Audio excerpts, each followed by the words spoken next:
Assalamualaikum warahmatullahi wabarakatuh. Kami dari kelompok 9 akan mempresentasikan tentang perubahan bunyi bahasa Indonesia. Nama kelompok saya Adelia Briana Kartikasari, NIM 20211605289. Yang kedua yaitu Lailatul Saada, NIM 20211605263. Selanjutnya yang ketiga yaitu Siska Nindi Aulia, NIM 20216052214. Bab yang pertama yaitu menjelaskan tentang perubahan bunyi. Pertama, apabila perubahan itu tidak sampai membedakan makna atau mengubah identitas fonem, maka bunyi-bunyi tersebut masih bagian dari alofon atau varian bunyi dari sebuah fonem yang sama. Dengan kata lain, perubahan tersebut masih dalam lingkup perubahan fonetis. Kedua, apabila perubahan bunyi tersebut sudah sampai berdampak pada pembeda makna atau mengubah identitas fonem, maka bunyi-bunyi tersebut merupakan alofon dari sebuah fonem yang berbeda. Perubahan tersebut dapat dikatakan sebagai perubahan fonemis. Jenis perubahan bunyi yang pertama ada asimilasi, yang kedua disimilasi, ketiga modifikasi vokal, keempat netralisasi, kelima zeroisasi, keenam metatesis, ketujuh diftongisasi, kedelapan morftongisasi, dan yang kesembilan adalah anaptiksis. Selanjutnya saya akan menjelaskan tentang asimilasi. Definisi asimilasi. Asimilasi adalah perubahan bunyi dari dua bunyi yang sama sehingga menjadi bunyi yang sama atau hampir sama. Hal ini dikarenakan bunyi-bunyi bahasa tersebut diucapkan secara berurutan sehingga dapat berpotensi untuk saling mempengaruhi dan juga dipengaruhi. Menurut Verhaar, asimilasi dapat dibagi menjadi tiga macam, yaitu yang pertama progresif adalah bunyi yang diubah terletak di belakang bunyi yang mempengaruhinya. Yang kedua adalah regresif, yaitu bunyi yang diubah terletak di muka bunyi yang mempengaruhinya. Yang ketiga adalah resiprokal, yaitu perubahan pada kedua bunyi yang saling mempengaruhi sehingga menjadi fonem atau bunyi yang lain. Contoh asimilasi, kata Sabtu dalam bahasa Indonesia yang lazim diucapkan dengan Sabtu, di mana terlihat adanya perubahan bunyi B berubah menjadi bunyi T sebagai akibat dari pengaruh bunyi T. Perubahan ini merupakan jenis dari asimilasi fonemis.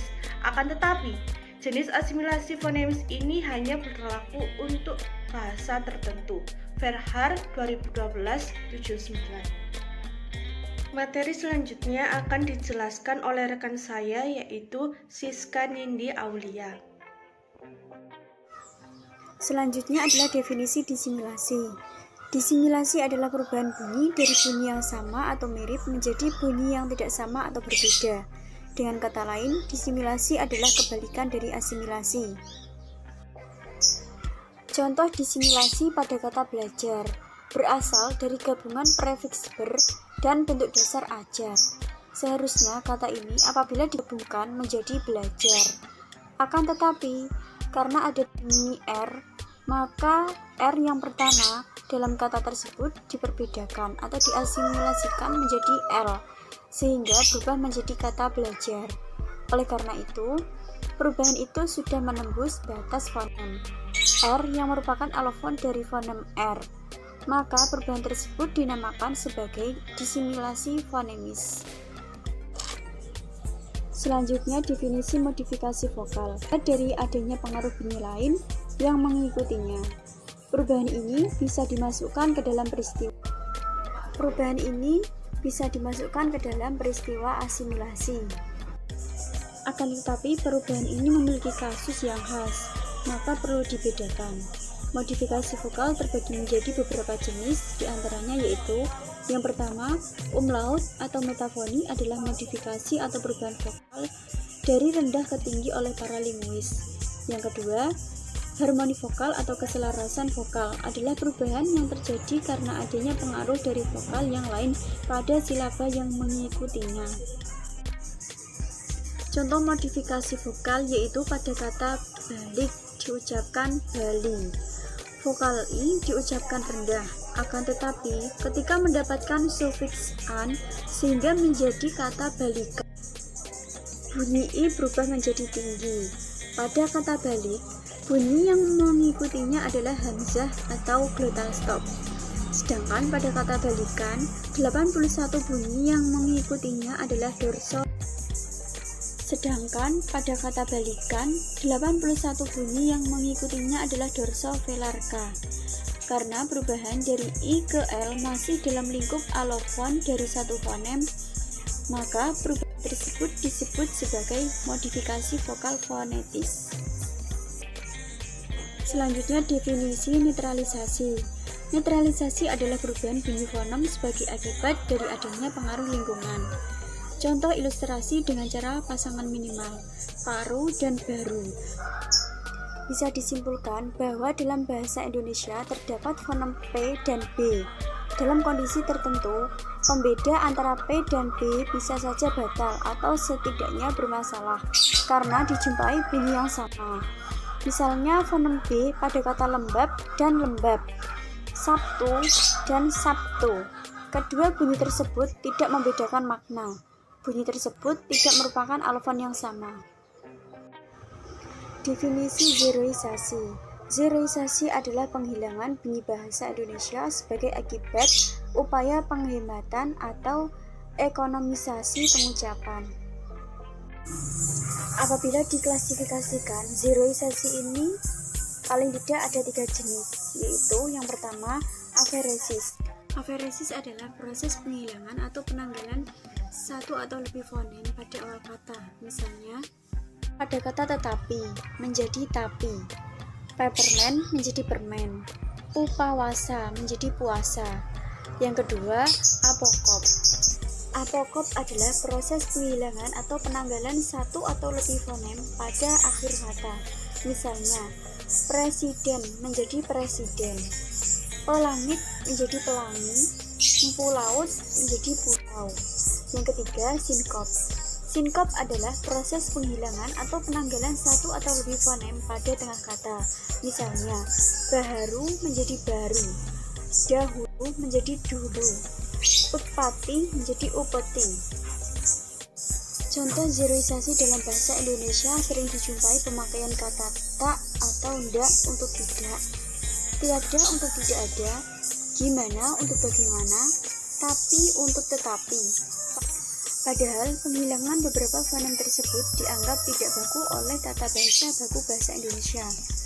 Tetapi karena demi kemudahan dan kehematan gejala itu terus berlangsung, zeroisasi dengan model penyingkatan ini biasa disebut dengan konstruksi.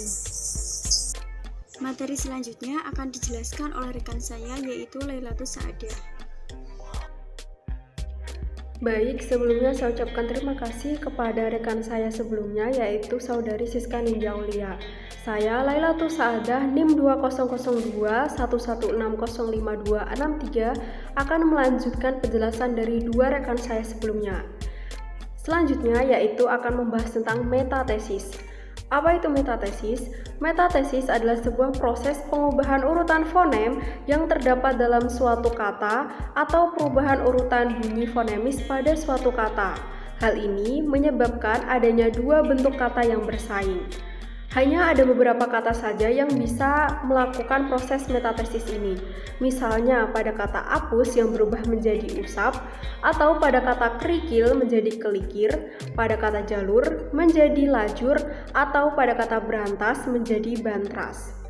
Metatesis ini juga dapat dilihat secara diakronik, misalnya pada kata lemari yang berasal dari bahasa Portugis yaitu almari, atau kata rabu yang berasal dari bahasa Arab yaitu arba, atau juga kata rebab yang berasal dari bahasa Arab yaitu arbab.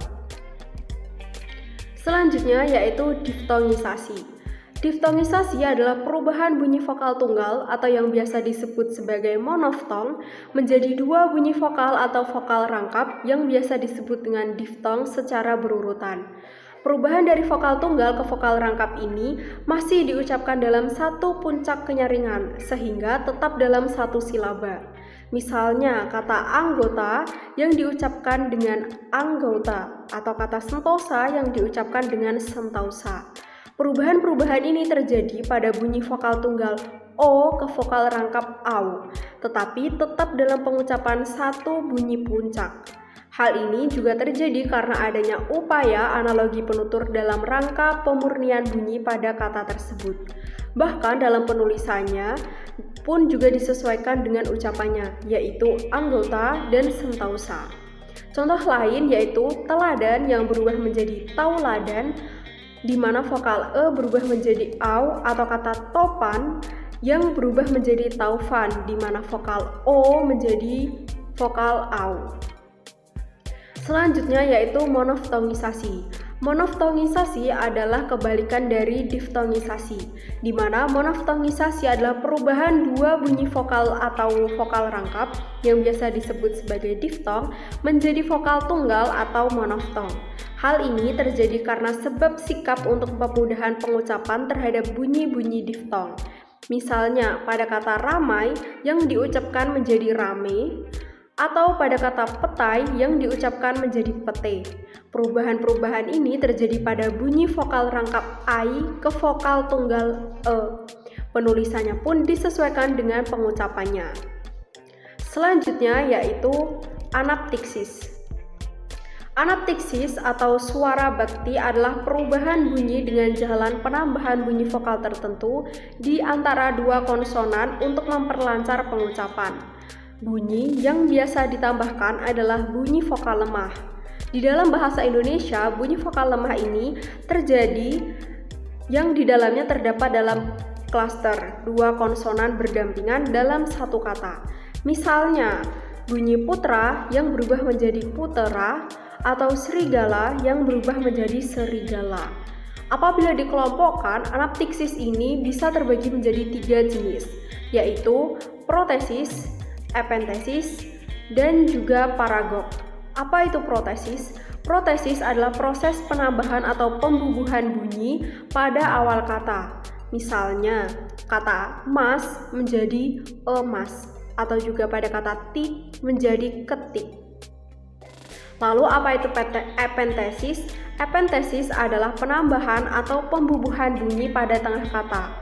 Seperti misalnya pada kata kapak yang menjadi kampak, atau pada kata upama menjadi umpama.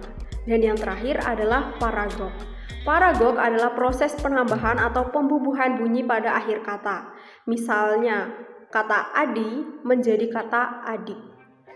Mungkin itu saja yang dapat kami sampaikan pada kesempatan kali ini. Saya mewakili rekan-rekan saya sebelumnya, memohon maaf apabila ada kekurangan atau salah kata dalam pengucapan. Kami selaku kelompok 9 mengucapkan terima kasih dan mohon maaf yang sebesar-besarnya. Wassalamualaikum warahmatullahi wabarakatuh.